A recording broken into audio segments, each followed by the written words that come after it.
अब भगवान श्री कृष्ण कह रहे हैं कि तू परमात्मा की शरण में जा। मैंने तो तुझे बहुत बता दिया कि मैं परमात्मा हूं। अब तू किसी के और के पास भी चला जा, तू शांति तो ले ले। इस प्रकार यह गोपनीय भी अति गोपनीय ज्ञान मैंने तुझसे कह दिया। अब कहूँगा, ये बात तो बहुत बार कही है भगवान श्री ने, अब कह दिया कि मैंने कह दिया, गोपनीय से गोपनीय कह दिया। अब तू इस रहस्य युक्त ज्ञान को पूर्णतया भली भांति विचार कर। अब तू सोचने लग जा, जैसा चाहता है वैसे ही कर। अब कृष्ण छोड़ चुके हैं कि तेरी मर्जी आए वैसे कर, मैंने कह दिया। अब तू इसके ऊपर विचार कर और तेरी मर्जी आए कर। तेरी मर्जी आती है युद्ध कर, तेरी मर्जी आती है युद्ध ना कर, मैंने कह दिया। अब मेरी तरफ से ओवर हो चुका है। संपूर्ण गोपनीय से अति गोपनीय, कितना जोर डाल रहे हैं ज्ञान के ऊपर। मेरे परम रहस्य युक्त वचन को तू फिर भी सुन, तू मेरा अति से। एक कोशिश और कर लेते हैं, क्या करें अर्जुन कृष्ण, एक कोशिश कहते हैं और करके देखते हैं। अंत में छोटी सी कोशिश फिर से करते हैं कि संपूर्ण गोपनीयों से भी अति गोपनीय, कि रहस्यों में भी परम रहस्य, भी रहस्य में भी कोई परम रहस्य होता है। क्या करें, दबाव बनाना पड़ता है। तो गोपनीय मेरे परम रहस्य वचन को तुम फिर भी सुन, तू मेरा अतिशय प्रिय है। इससे यह परम हितकार वचन मैं तुझसे कहूंगा। अब कृष्ण फिर से गीता खोल बैठे हैं।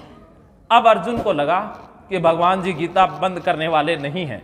तो अब अर्जुन क्या प्रतिक्रिया करता है, हे अर्जुन, मैं तुझ में मन वाला तेरा तू मुझ में मन वाला मेरा भक्त बन, मेरा पूजन करने वाला, मुझको प्रणाम कर। ऐसा करने से तू मुझे ही प्राप्त होगा, यह मैं तुझसे सत्य प्रतिज्ञा करता हूं। तू मेरा अति प्रिय है। बस गीता ओवर करते हैं कि अब सुन ले मेरी बात, मेरा भक्त बन जा, मेरे प्रति समर्पित हो जा, तू मेरी पूजा कर, तू दूसरों को भी छोड़, मेरी पूजा कर, मेरे को प्रणाम कर। मैंने सब कुछ कहा है, मुझे प्रणाम कर। ऐसा करने से तू मुझे ही प्राप्त होगा, ये मैं कसम खा करके कहता हूं, प्रतिज्ञा करता हूं। अब भगवान भी प्रतिज्ञा करते हैं कि संपूर्ण धर्मों को अर्थात संपूर्ण कर्तव्य कर्मों को मुझ में त्याग कर तू एक सर्वशक्तिमान सर्वाधार परमेश्वर की ही शरण आ जा। मैं तुझे संपूर्ण पापों से मुक्त कर दूंगा, तू शोक मत कर। मैं तुझे पापों से निकाल दूंगा, कोई पाप नहीं लगने दूंगा तुझे, तू मेरी शरण आ जा।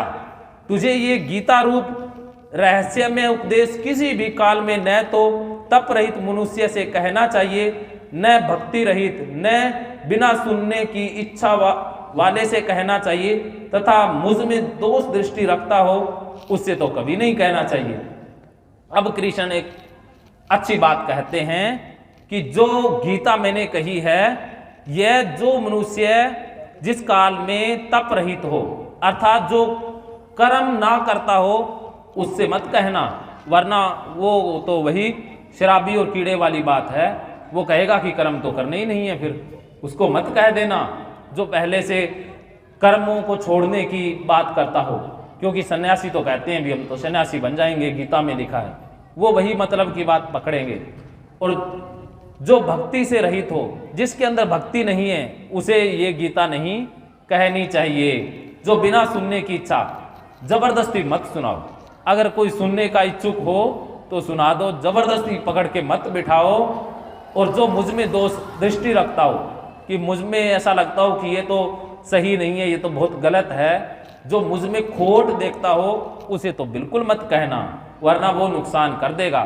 क्योंकि कुछ चोर उचक्के लुटेरे ऐसे भी हुए हैं जो दूसरों को मारते हैं और फिर कहते हैं कि आत्मा तो अमर है, हम तो मारते ही नहीं है। मारते हैं, वो गीता का फायदा उठाते हैं। तो ऐसे इंसान प्रयोग करेंगे गलत के लिए, अर्थात बंदर के हाथ में बंदूक दे दो तो क्या होगा, क्या होगा? अब कुछ भी हो सकता है। वही है, अगर अज्ञानियों के हाथ में या ये लक्षण बताए हैं, उनको गीता बता दी तो कुछ भी हो सकता है। जो पुरुष मुझ में परम प्रेम करके इस परम रहस्य युक्त गीता शास्त्र को मेरे भक्तों में कहेगा, वह मुझको ही प्राप्त होगा, इसमें कोई संदेह नहीं है।